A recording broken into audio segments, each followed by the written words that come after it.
Amigo, ¿puede grabar? En serio sí quedó. Igual que Como podemos ver acá, lo mismo que hemos hablado hace un momento, ambos, el parasimpático con el simpático, comparten en las partes preganglionar lo mismo, la tricolina y el resto del sintonismo neuronal. En cambio, en la parte postganglionar, aquí ya varía con la actividad de las catecolaminas. Noradrenalina, todo lo que hemos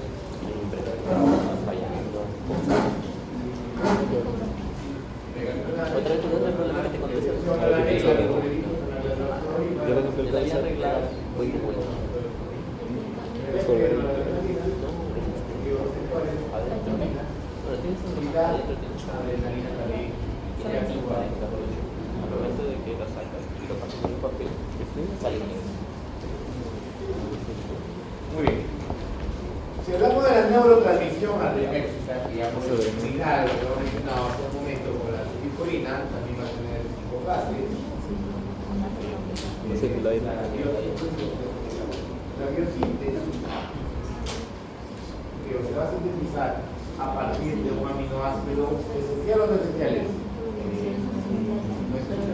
No esencial. No esencial, que es la tirosina. De la tirosina no solamente parte la catecolamina, también se forma la tiroxina, la yodo y la tetraiodotirosina.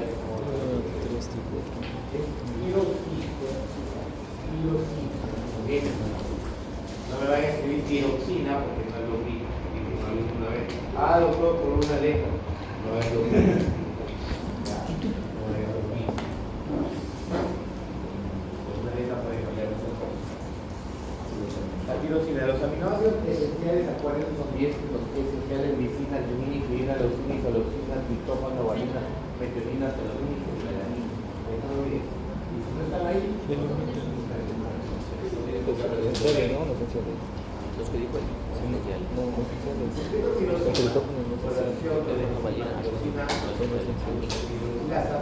es por el exógeno, ¿no?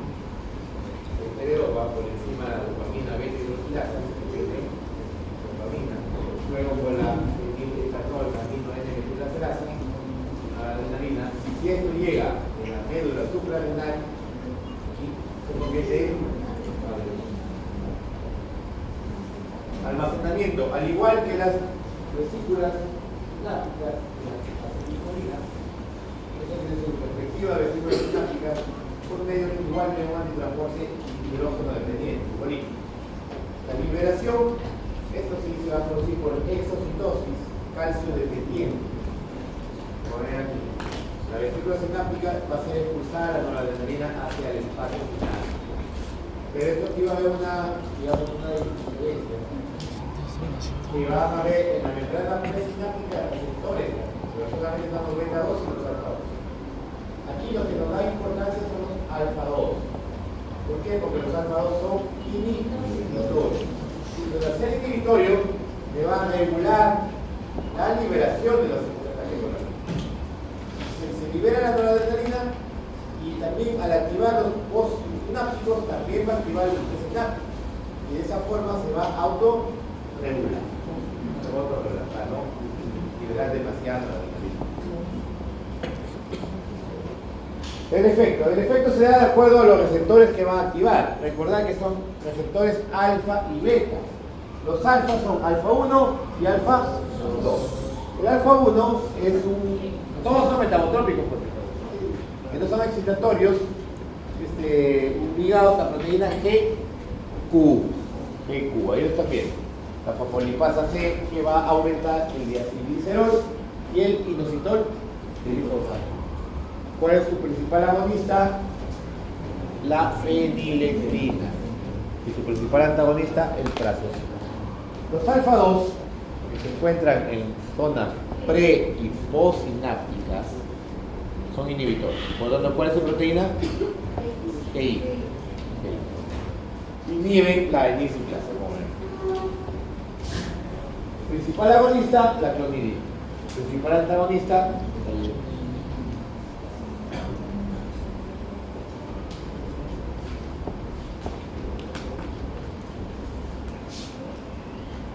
Los receptores beta ya, son pre y postsinápticos. Estamos hablando de beta 2 nomás, que lo hemos visto, pero sin mayor importancia. Aquí lo que nos importa son los postsinápticos. Tenemos, estos de aquí son GS por si acaso, ambos. Estimulan la adenosina aumentando su segundo mensajero que es el AMP. Sí. Aquí tenemos el principal agonista de los ambos es el isoproterenol y antagonista el propranolol. Tenemos los beta 1 y los beta 2. Cuando ustedes escuchen la palabra beta 1, inmediatamente a su cabeza tiene que venir ese corazón. Porque los beta 1 se encuentran casi exclusivamente en el agonista de la glutamina y el principal antagonista de la tecnología. Los beta 2, bronquios, útero, principalmente, vasos sanguíneos también. Principal agonista, el salbutamol, que se utiliza para el alfa. El antagonista como la glutamina. Y también tenemos el 9 beta 3 que se encuentran en el metabolismo. El metabolismo, una vez terminada la acción de los receptores, el fármaco no solamente se va a metabolizar por las enzimas. ¿Qué enzimas? ¿Qué enzimas? MAO, la monoaminoxidasa,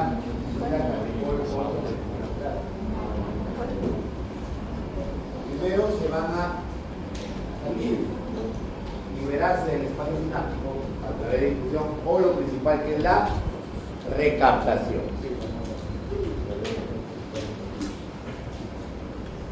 ¿Aló?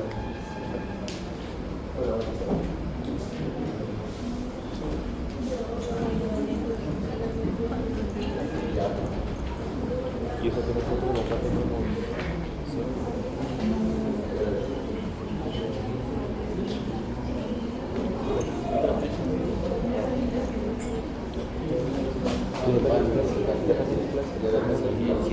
No, salen ustedes en Pero acá mismo. ¿Qué es? Nosotros nos acá 700.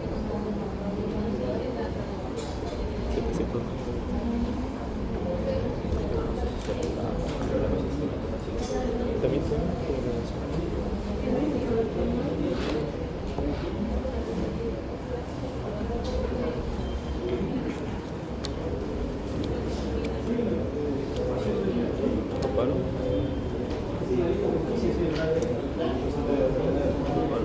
uno de los principales, digamos, a diferencia de la ticolina que se metaboliza con la ticolina y la pseudocolinisterasa, aquí va a haber un fenómeno de recaptación. A diferencia del sistema parasimpático, que la acetilcolinesterasa es exclusiva de la hendidura sináptica y la pseudocolinisterasa está en circulación en el hígado y en el plasma, aquí la MAO y la COM van a estar en la membrana presináptica, en el espacio sináptico y también en el hígado y en el plasma. Se va a encontrar prácticamente en varios sitios neuronales y extraneuronales. Pero aquí hay un fenómeno de recaptación. La membrana presináptica va a captar y a jalar lo que ya no se está utilizando. Cuando la MAO va a venir los inconformes, no va a mover y van a ver, como ven aquí, presente tejidos neuronales y tejidos extraneuronales. Los receptores adrenérgicos, como ya lo mencioné, son estructuras proteicas de membrana, que denominan los tipos interplasmáticos son los esteroides y los tiroxinas.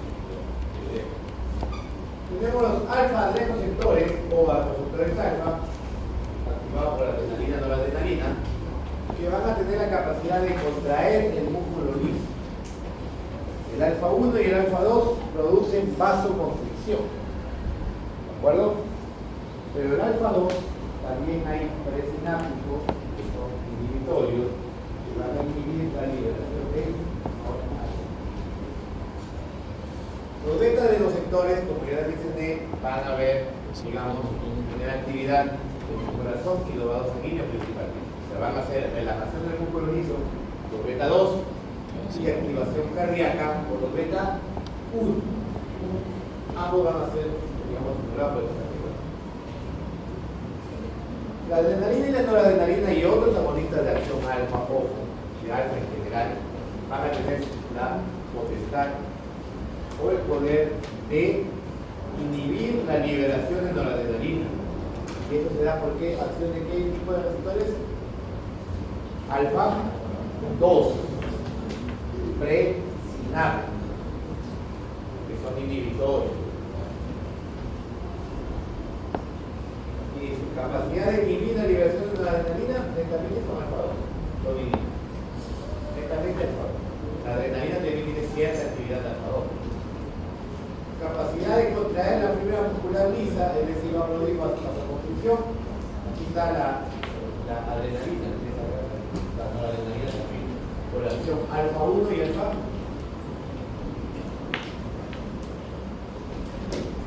Acá ven, beta 1, corazón.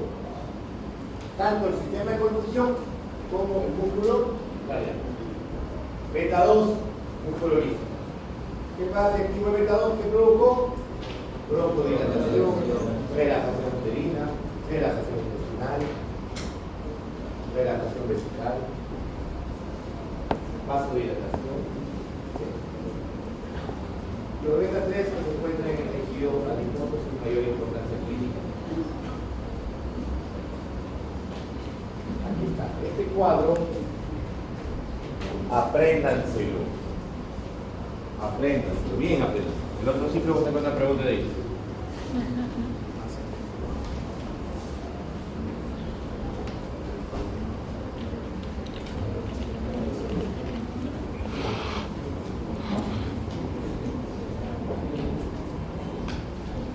¿Qué es el resultado? Vamos a ver el resumen.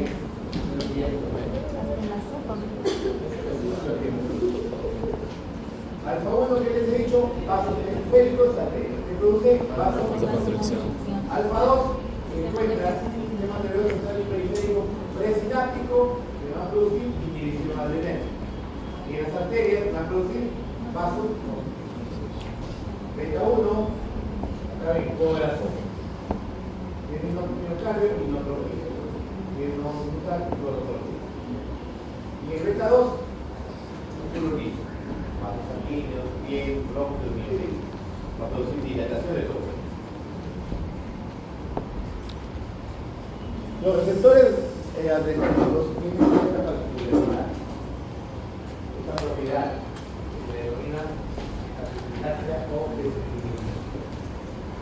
¿Y qué sucede con esta propiedad?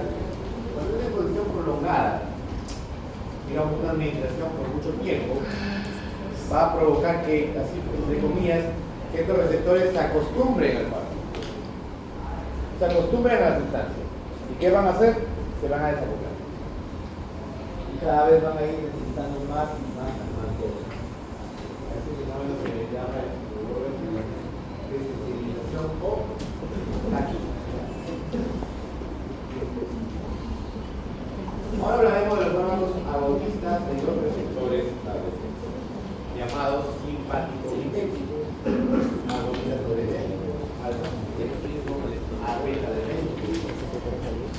aquí, al igual que los acetilcolina, va a haber la acción directa y de acción. Pues la acción directa, como igual, van a estimular directamente a los receptores adrenales, sean alfa o sean beta. La acción indirecta, aquí a diferencia de los parasimpáticos, no solamente va a haber dos, van a haber tres. Primero, van a inhibir las enzimas que degradan la catecolamina. ¿Qué va a producir cuando inhiben las enzimas? Aumentar la concentración en el espacio final. Tenemos otros que van a inhibir la recaptación. de la catecolamina. Entonces, ¿qué pasa si yo inhibo la recaptación? Ya no se recapta, entonces aumenta la concentración aquí. Aquí tenemos como ejemplo, digamos, bueno, aquí no, tenemos la otra que es la que va a aumentar la liberación de noradrenalina. O sea, estimula la liberación aumentando en la espacio fácil. Directa tenemos las catecolaminas, noradrenalina, adrenalina, dopamina. Tenemos epinefrina, epinefrina, dopamina. Los que inhiben la MAO y el pollo, perdón, lo de ella, inhiben la recaptación. Este polvito blanco que se espolvorea en la nariz para respirar mejor, cocaína. ¿Ya? Estos inhiben la recaptación. Entonces, al inhibir la recaptación en los centros nerviosos principales, aumentan los niveles de noradrenalina, dopamina, por eso producen esas sensaciones de euforia. Tenemos los antidepresivos tricíclicos que tienen esa capacidad. Tenemos también acá la acción indirecta, los inhibidores de la monoaminoxidasa o IMAO, como la cenicilina, o los inhibidores de la COP, como el tacapón. Y los de acción indirecta que aumentan la liberación, tenemos las anfetaminas. ¿De acuerdo? Muy bien, a ver qué fácil. Y aparte de ambos, de acción directa e indirecta, tenemos uno de acción mixta.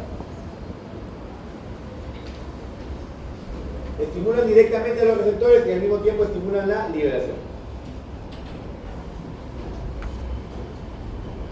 Aquí está lo que les he explicado.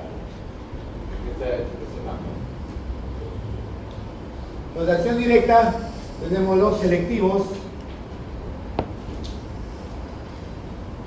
Alfa 1, fenilefrina.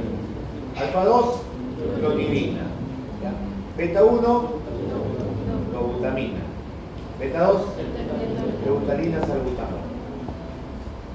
En cambio acá los no selectivos tenemos netamente alfa como la oximetazolina, netamente beta, isoportrenol. De los 4, epinefrina, y de los 3, alfa 1, alfa 2, beta 1, las noradrenalina. ¿Qué fácil? De los de acción mixta tenemos la efedrina. Activa los 4 receptores y al mismo tiempo libera.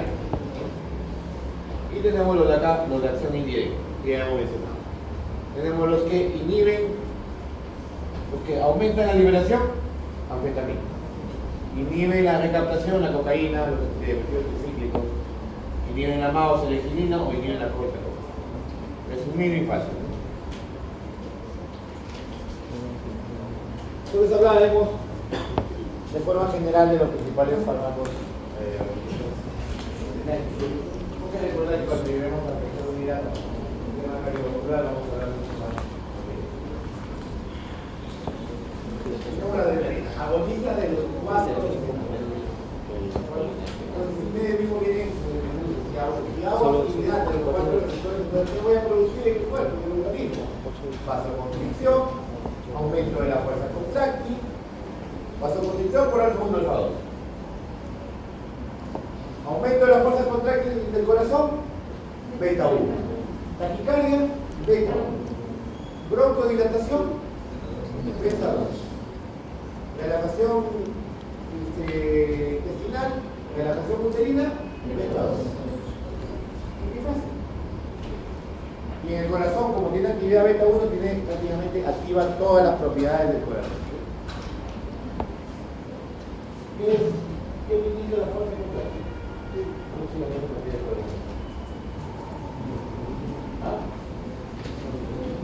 La fuerza contráctil. ¿Cómo? Inotropismo. ¿Les pareció haber escuchado inotropismo? Inotropismo significa fuerza contráctil. El cromotropismo, ¿qué es? Velocidad del movimiento. El valmotropismo. Y el cronotropismo, automatismo. La frecuencia cardíaca. Los términos automáticos. todos ellos se activan con la adrenalina. Ya que no solamente, a diferencia del, por ejemplo, si yo les digo, la acetilcolina me provoca, de acuerdo a la propiedad del corazón que va a producir, de acuerdo a la propiedad del corazón, cromotropismo negativo, ¿qué más? Cromotropismo negativo. Plasmotropismo por el sistema. Dromotropismo negativo, nada más. ¿Por qué? Porque ellos actúan en el sistema de conducción. Los M2 actúan netamente, bueno, casi netamente en el sistema de conducción. Entonces reducen la frecuencia cardíaca y reducen la velocidad de conducción. Cromotropismo negativo y dromotropismo negativo. En cambio, los receptores de beta 1 no solamente están en el sistema de conducción, sino también en el músculo. Por lo tanto, van a aumentar la fuerza contractil, van a aumentar la excitabilidad, van a aumentar la frecuencia cardíaca, los automatismos, y también la relajación, el uso expresivo. Todas las propiedades del corazón van a ser activadas por los receptores de beta 1. Muy distinto. Pues acá mismo lo dice, pero la relajación, la ansiedad. Y el respiratorio era el inicio. Entonces, otras cosas importantes. Pues su metabolismo es hepático, con la MAO y la conca hepática. Y se elimina por vía renal. Si ustedes ven aquí, la osificación se dice microgramo, kilogramo por minuto. ¿Qué quiere decir? Que se debe administrar en infusión Por el kilo de peso. ¿Por qué? Por esto. Por su tiempo de vida media muy corto, es de 1 a 2 minutos. Algunos autores dicen de 3 minutos, igual no dura. Otra cosa que también hay que precaución, estos fármacos, las catecolaminas, no deben administrarse por vía periférica, sino por catéter venoso central. ¿Por qué? Porque puede haber inflamación y producir necrosis periférica.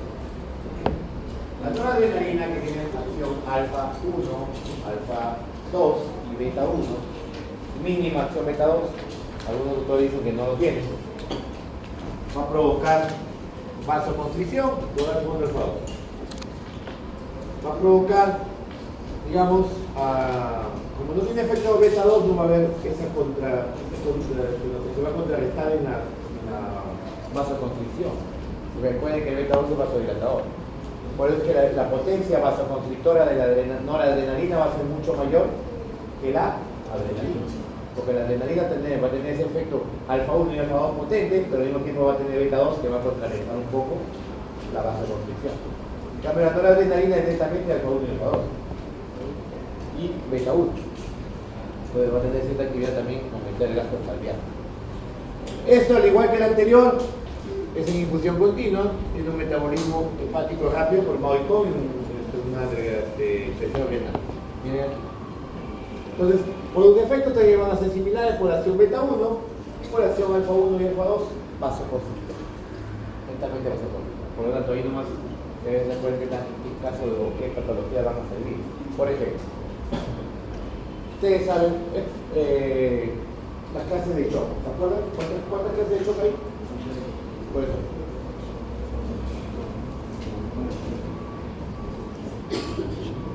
¿Cuántas clases de shock hay?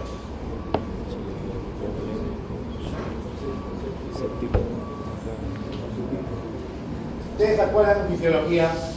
Presión arterial es igual a gasto cardíaco por resistencia vascular periférica. Y el gasto cardíaco depende del volumen sanguíneo y de la fuerza contractil. Entonces, ahí están los tres tipos de shock. Si hay caída del volumen, se llama shock hipovolémico. Si hay pérdida de la fuerza contractil, el shock cardiogénico.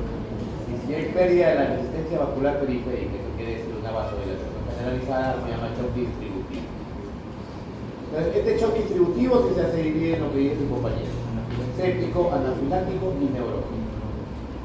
Entonces, dependiendo del tipo de shock, va a ser el tratamiento. Si es una por pérdida de volumen, ¿cuál va a ser el tratamiento? Reposición de volumen. Y coloides, cristaloides, o inclusive sangre.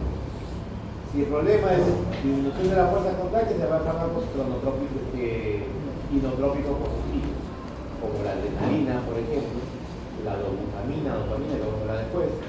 Y si el cuadro que es un shock séptico, anafiláctico o neurogénico, se va a tener que dar fármacos que sean agonistas que alfa 1 o alfa 2. ¿De acuerdo? Lo que va a aumentar para aumentar esa vasoconstricción. El shock séptico no la adrenalina, el shock anafiláctico se le administra adrenalina, ojo, pero no por la vasoconstricción de la vasoconstricción, sino por el estilo también adrenalina beta 2. Por eso se dice que coloca la adrenalina más que la noradrenalina. En cambio, en el séptico se necesita más vasoconstricción, al igual que el shock neurogénico, que se produce por un bloqueo brusco del sistema simpático. Entonces, un traumatismo ventromedular, te accidentaste en tu moto lineal y te partiste la columna, cercenando la médula, y recuerden que en la zona lumbar salen fibras simpáticas. Y peor si es torácico, más todavía. Entonces el bloqueo simpático te produce una vasodilatación, pero un shock. Entonces ahí se utilizan fármacos que aumenten la resistencia vascular. Al igual que la adrenalina, no debe utilizarse con miedo. Una mayor complicación de que estos fármacos, la adrenalina, en dosis altas y prolongadas, por su efecto, digamos, vasoconstrictor severo, que puede producir necrosis en los dedos del pie. Ha habido casos de pacientes que se han salvado por shock séptico severo, pero han terminado con las manos porque se han quitado. Un efecto adverso, digamos, más necesario. Tenemos los agonistas alfa 1 adrenérgicos, neto, fenilefrina. Fenilefrina tiene alfa 1 y beta 1, pero los efectos digamos, mayoritario, dominante, esto se utiliza en el caso de shock o de problemas relacionados también con la distribución sanguínea, vasodilatación, hipotensión grave, shock anafiláctico. Su principal reacción adversa es la hipertensión, ese tipo A, que subió demasiado la presión. Los agonistas alfa 2 adrenérgicos, estos actúan que receptor alfa 2 en el sistema nervioso central, inhibiendo la liberación de noradrenalina. Entonces, por lo tanto, si actúan inhibiendo la liberación de noradrenalina en centros centrales, lugares centrales, encéfalo, que puede provocar depresión, trastorno de sueño, sedación, aparte de esto. Su principal uso de estos fármacos agonistas alfa 2 adrenérgicos es la hipertensión inducida por el embarazo.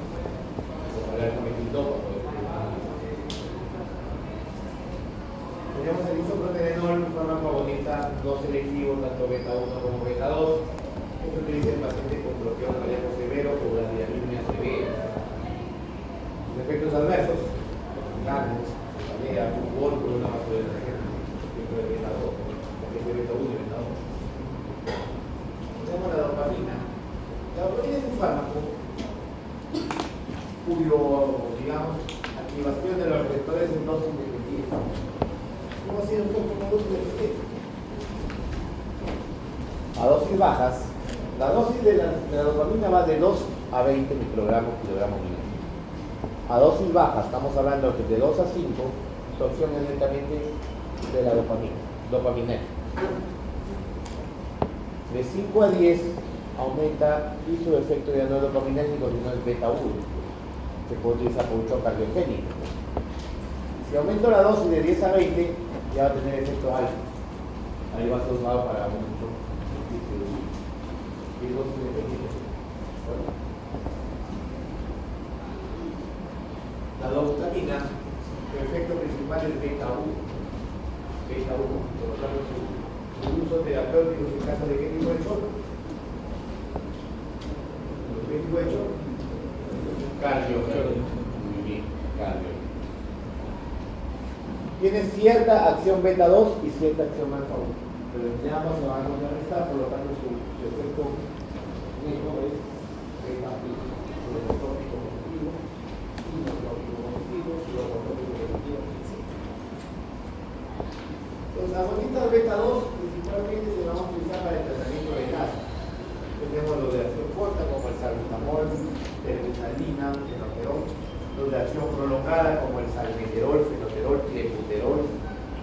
también como topolíticos, como la ritodrina.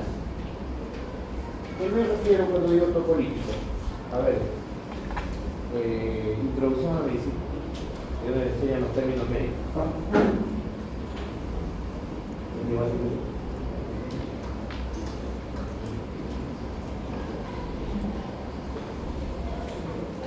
Toco significa parto. Lítico, lítico. La mayoría de términos médicos son prefijos y sufijos. Pues topolítico significa un fármaco que va a detener el paro. Porque son beta 2 que hacen en el útero. Relaja. Disminuye la contracción. El más usado ahí es la ritontina. Pero a veces no hay y utilizan el salbutamol, por ejemplo. Entonces altas inhalados de nebulización para disminuir un poco. Poco usado actualmente el tratamiento topolítico. Ahora hablaremos de los antagonistas, o sea, lo contrario, simpáticos líticos. Antagonistas energéticos, antibloqueantes, beta-bloqueantes, negativos. Los principales.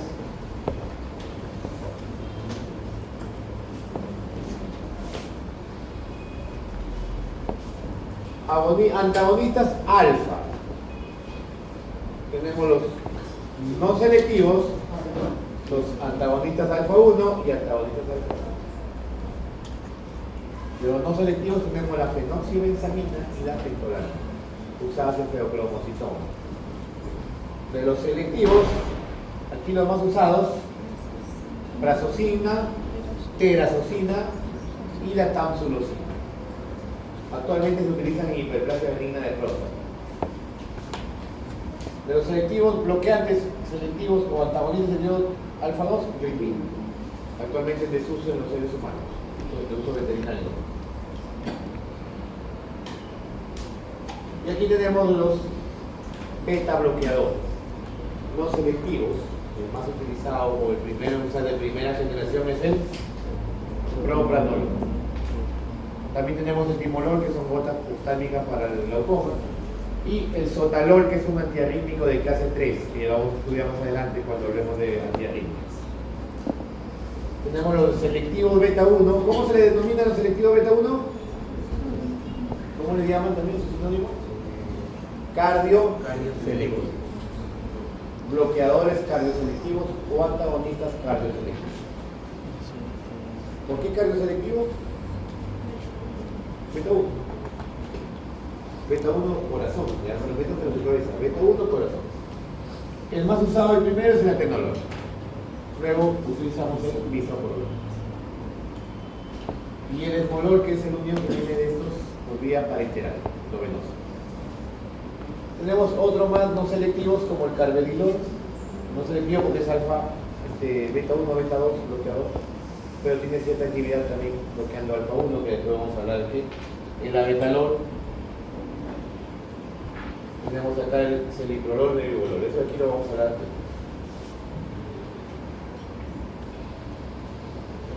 Tenemos la fenoxibenzamina y la fentolana.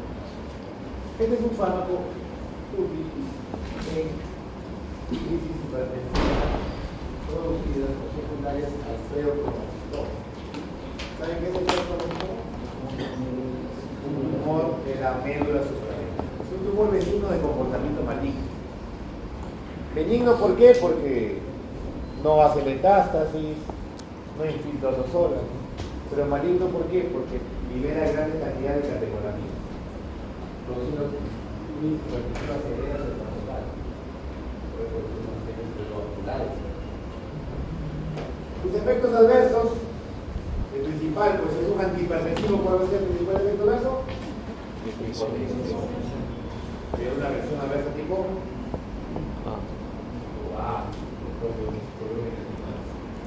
eso te puede llevar a un infarto miocardio, isquemia. Tenemos los antagonistas alfa 1 adrenérgicos selectivos. Antes se utilizaban para la hipertensión, para la insuficiencia cardíaca congestiva, pero actualmente su uso por los dosis menores con menos efectos adversos para la hiperplasia benigna renal. Dentro de los efectos adversos, el más llamativo y el más común es la hipotensión postural o hipotensión ortostática, o llamado también ortostatismo. ¿Y a qué se debe eso? Bueno, ustedes son fisiólogos. Muy bien. Y dime cuáles son los medios de regulación de la persona.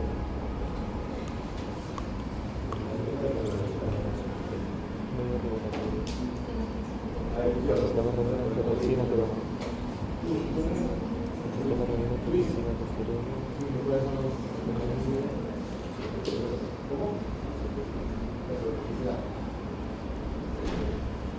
¿Cuáles son los medios regulatorios? Vamos hablando, son tres tipos de planes. Inmediatos, los inmediatos y los tardíos. ¿Pero qué te refieres a cuál de los tres?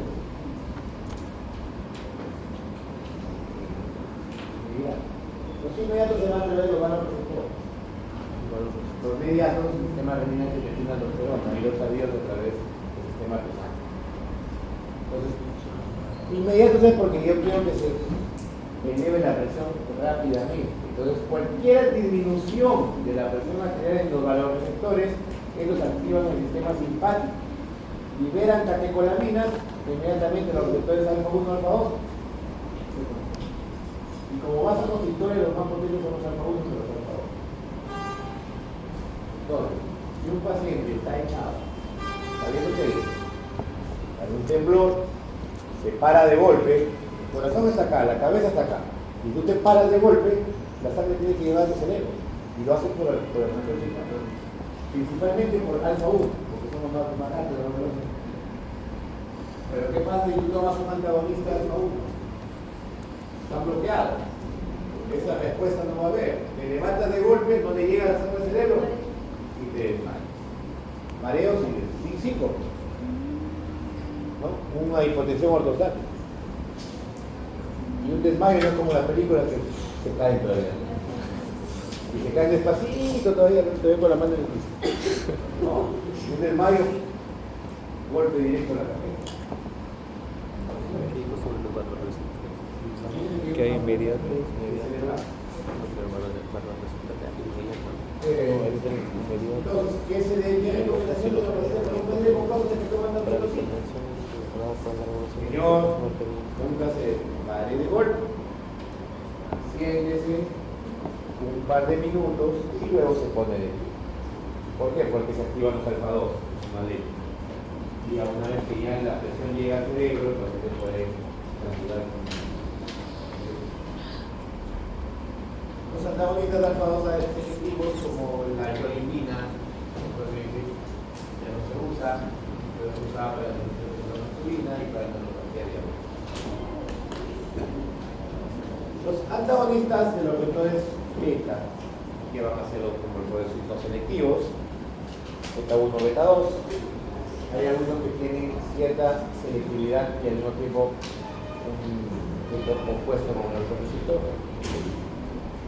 Algunos van a ser ambos, pero uno van a ser cambios selectivos.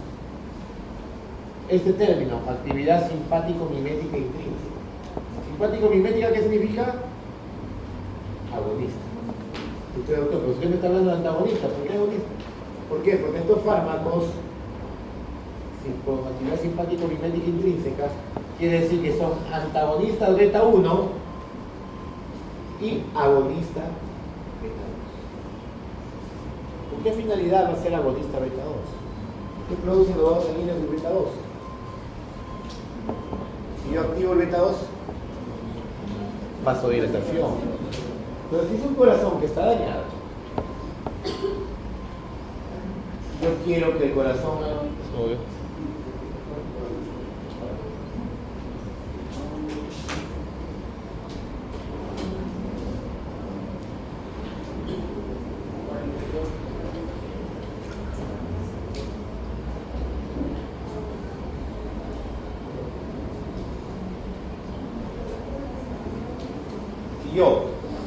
un corazón deteriorado, quiero disminuir el trabajo cardíaco, le doy un beta 1, se produce cronotropismo negativo y inotropismo negativo, bradicardia y baja la fuerza constante. Hago que el corazón trabaje menos. Pero al bloquearse beta 1, el sistema simpático responde. ¿Qué hace? Libera catecolamina. Y los receptores alfa 1 siguen funcionando. Y hay una vasoconstricción. Eso pasa en el nivel cardíaco combustible. Entonces impide la salida de la sangre del corazón. Y el corazón va a tratar de hacer un sobreesfuerzo. Entonces, ¿qué hacen estos fármacos? Al ser agonista beta 1 y antagonista, antagonista beta 1 y agonista beta 1, voy a disminuir la fuerza del corazón y al mismo tiempo voy a producir una vasodilatación. ¿Y qué va a provocar ahí? Mejorar la perfusión tisular. La sangre va a salir con mayor facilidad. Y hay algunos fármacos de los cuales vamos a hablar después. Otros tienen cierta actividad de bloqueo alfa. Y estos que tienen el bloqueo alfa, igual. ¿Qué pasa si bloqueo beta 1 y bloqueo alfa 1? ¿Qué produjo si bloqueo beta 1, alfa 1? ¿Qué produjo?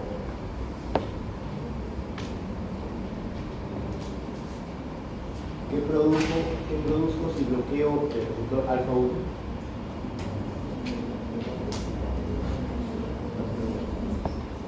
¿Qué produjo? Vamos, ¿qué hace el alfa 1? Vasoconstricción. ¿Y si lo bloqueo?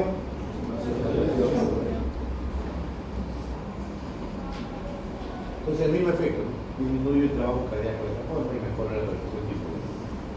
Ahorita lo principal es que ya lo hemos mencionado, lo de primera generación, no selectivo como el propranolol.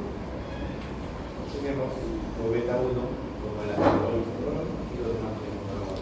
Vamos a hablar acá de propranolol. Bueno, el término adecuado y correcto es propranolol, no es propranolol, pero estamos acostumbrados a decirlo.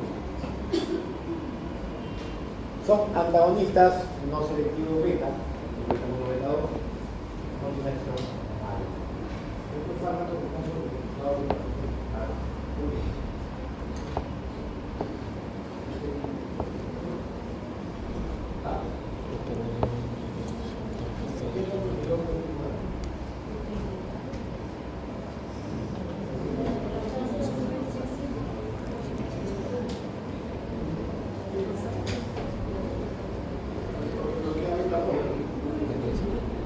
bloquear beta 2, ¿qué produce? De fútbol. Y puede exacerbar la física plasmática. Su metabolismo es hepático, quería conectar. también se utiliza por si acaso para la hipertensión portal. Las pacientes con cirrosis.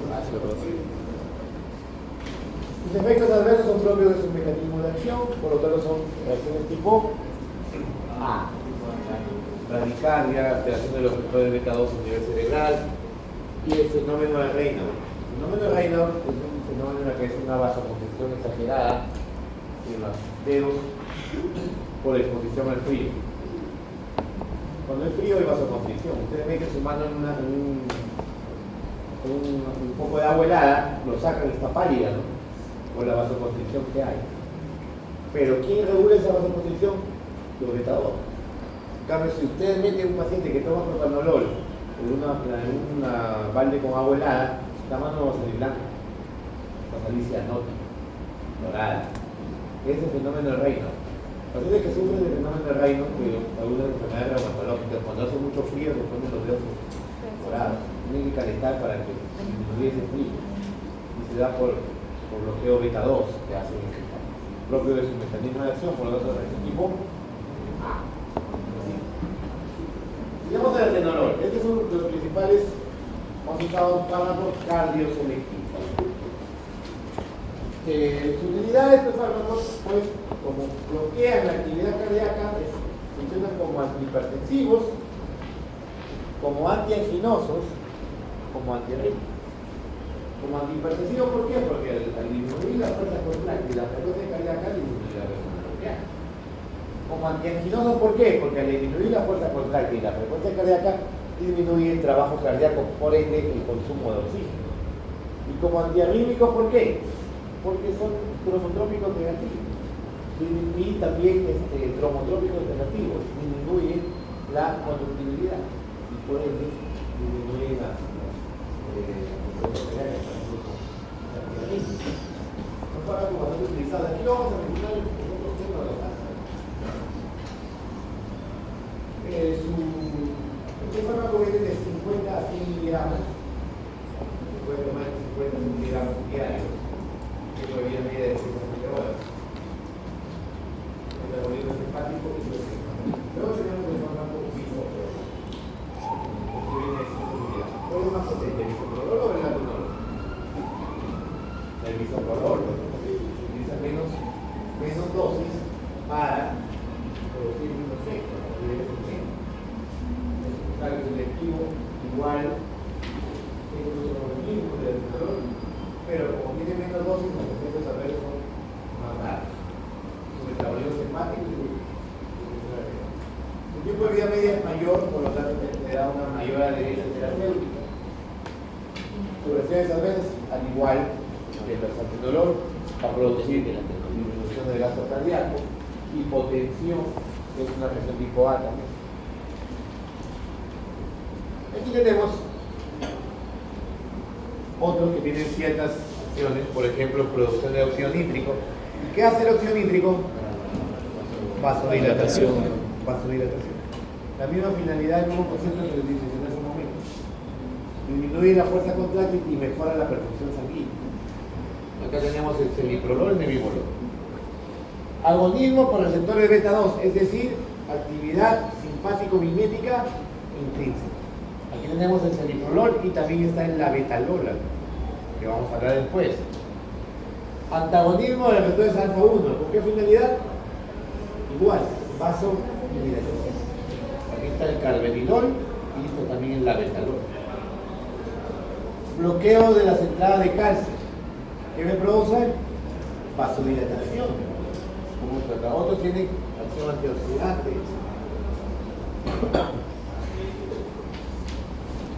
Acá está el abetalol. El abetalol, ojo, es un antagonista selectivo beta 1. Antagonista selectivo beta 1. Parte de esto es antagonista alfa 1. Ahí hay los vasodilatadores. Y aparte de eso es agonista beta 2.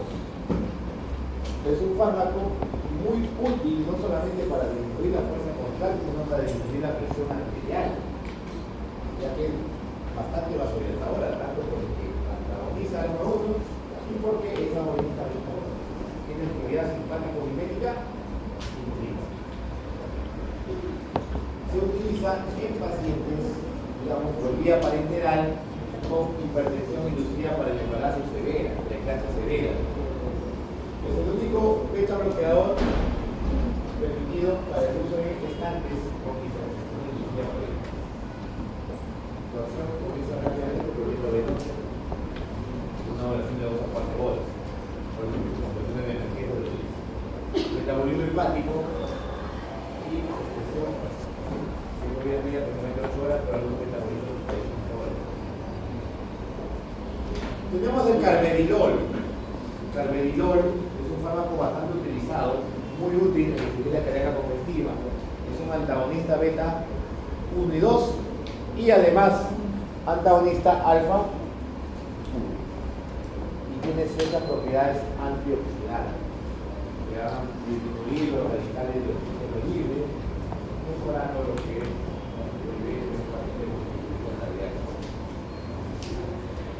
el metabolismo hepático,